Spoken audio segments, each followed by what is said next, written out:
welcome back. We're still having comments coming in about this Bachalu thing. Let me just take this quick one. Is why? Because an example. Deji Phillips says the 5K per person has been on since 2017. The loot from ESCC has been used as part of the 500 billion SIP yearly budget. He said, stop using the word sharing. It's not a new policy. Many poor families now raising birds with their stipend. I know one old woman in Kwara now selling peanuts. That's an example. So there's a divide here. Should it go? Should it be invested and all of that? But we're talking about state police now. Let me put this question to the retired police officer, CSP James. You've been in the police force and you stepped out when you were done with your service. What is your position as regards state police? Yeah, thank you so much. I am of the opinion that state police for now is not too mature for us to have as a country, because we have so many issues that if you look at why the police are underperforming, is when you are able to correct those imbalances within the service that you can be talking of feeling that you don't have a suitable police that can give you the results that you want. For me, I feel National Assembly should call for senior police officers to come for a conference and ask them what they feel can be done to assist them in discharging their duties very well. But when you create a state police now, you can liken it to what we have seen where governors and some senior politicians within the country always encourage talks to do what they can do, and at the end of the day, you discover it is impossible for you to control them. Now, within the service itself, when you talk of defects in performances, you should be asking yourself, how many policemen do you have in Nigeria? So what we should be talking about now is to populate the police and make sure that we're having close to 500,000 policemen. If you look at the trouble states like Zamfara and Benue, Taraba, and Nasarawa, you discover that the total number of policemen in these four states is still less than 30,000.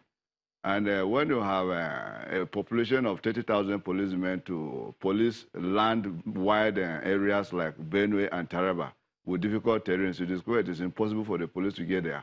And when you look at logistics within the police itself, you discover that there's hardly any division within the service that has up to 2 operational vehicles.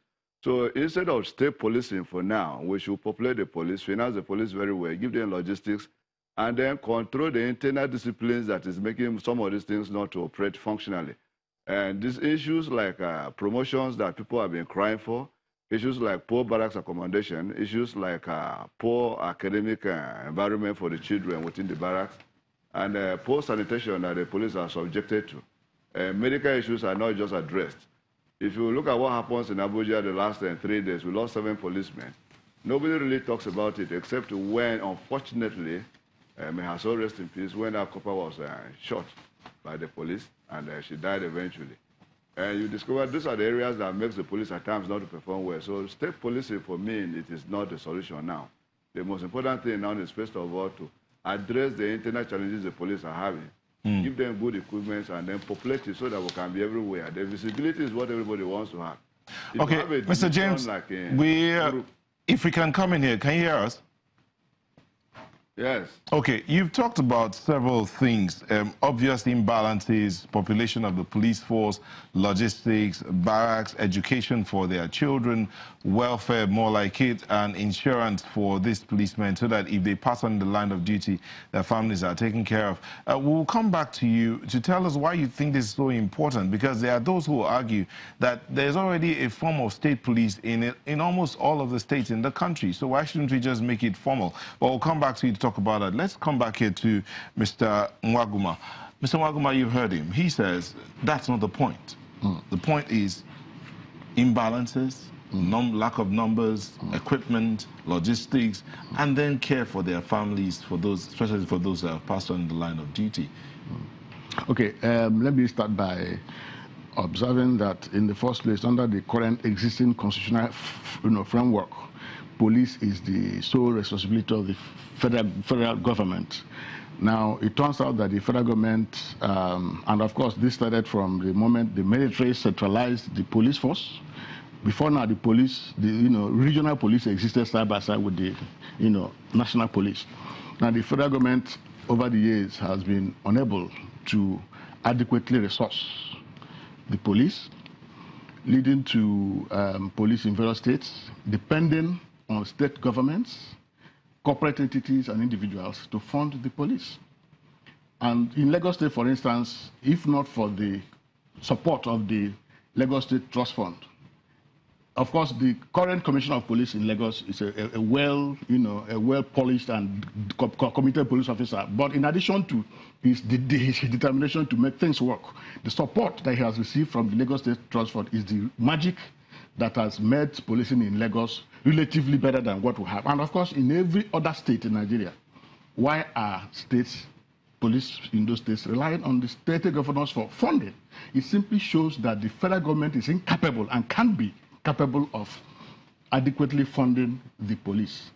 And of course, if you even talk about our, political, structure, we claim to be a federal system. If federated units are allowed to make laws, why then wouldn't you allow them also to have their own police to enforce those laws? Because the federal police will have it, chooses which states laws to enforce and which not to enforce. So for me, that creates the necessity for us to allow states that, but of course there will be conditions. It won't just be, it won't just be thrown open like that. The state police must only be allowed, for states that must conform strictly to the principles of operational autonomy, and also based on best professional practices in terms of appointment, operation, and control. Maybe we'll come to that. Okay, let me bring Festus Akimboyewa in. Is saying that in a highly tribalized country like Nigeria, state police may compound our security problems, and it may be a weapon of oppression in the hands of state governors. Yeah, I think that this is coming from, it's not just, I've had this, and this is one of the key arguments advanced by those who are opposed to state police. Previous government panels on police reform have also opposed state police on the ground that governors in the states will abuse, or that it will even, some have even said it will lead to breakdown, the disintegration of the country. But for me, these are the mantras that are always used by those who want to avoid the hard thinking that this issue calls for. I think that we need to begin an informed debate so we can reach measured, and rational decisions on how to put in frameworks that will make it possible for state governors not to control, unduly control, have undue control. There are elsewhere in the world, we have police at the local level. And by the way, policing everywhere in the world is local. If you don't decentralize the police, that is why the police remains inefficient and ineffective. Unless we decentralize the police, we can't deal with the high level of instability that we're going through in this country. It has never been this bad since the end of the Civil War in the 60s. So we can't continue to pose this argument because it's like using it as a barrier, rather using it as a guide to move forward. Okay, Mr. Ejiofor, the argument back and forth, it's not something that's just started. You are amongst those who started talking about the state police matter a long time ago. But here the argument here about how the politicians in the state tend to use the youth in the state to carry out thuggery, especially when we're around the election period. What's the guarantee that that won't be the situation when we get into elections or when the state police get in? Won't the governors hijack it? But you have said it is time that this happened. Looking at the argument that Nigeria is ethnically divided and religiously divided, how would this work? Well, I'll start it this way. Should you say because people are eating and they die, people should not eat again? Or because people are involved in an accident on the road, then we shouldn't drive our vehicles again? I believe we must give it a try. I was watching the Deputy Senate President